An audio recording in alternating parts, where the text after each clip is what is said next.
Hi everyone, in this quick video I want to show you how to create a grid style in your Figma file.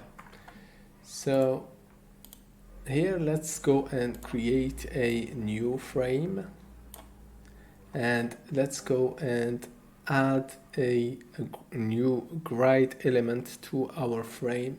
So here in the sidebar, let's go and hit the plus icon. And as you can see, I have a grid. Now I want to change this grid. Just select this grid icon to show the setting model of our grid. And I want to add a columns, 6 columns to my frame, then save it into a grid style. So here, let's grab this grid menu and select columns, and here we can increase at 6 columns, and from stretch to center, and maybe just for the width 100 pixel. And here I'm satisfied with my grid style. So now I'm gonna save it as a style.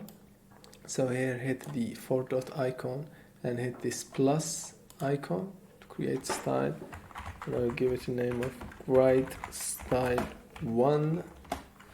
And here this is my grid style.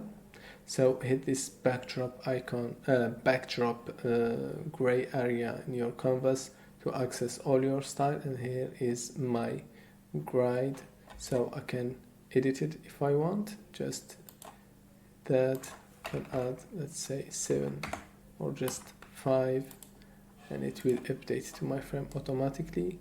Now to apply my grid, just create a new frame.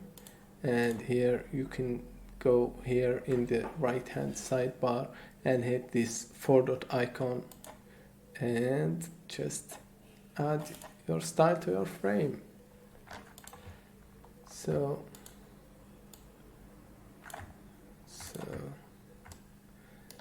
yeah, and if you want to delete your style, just right click and hit delete style. So that's it for this quick video, and I will see you in the next one.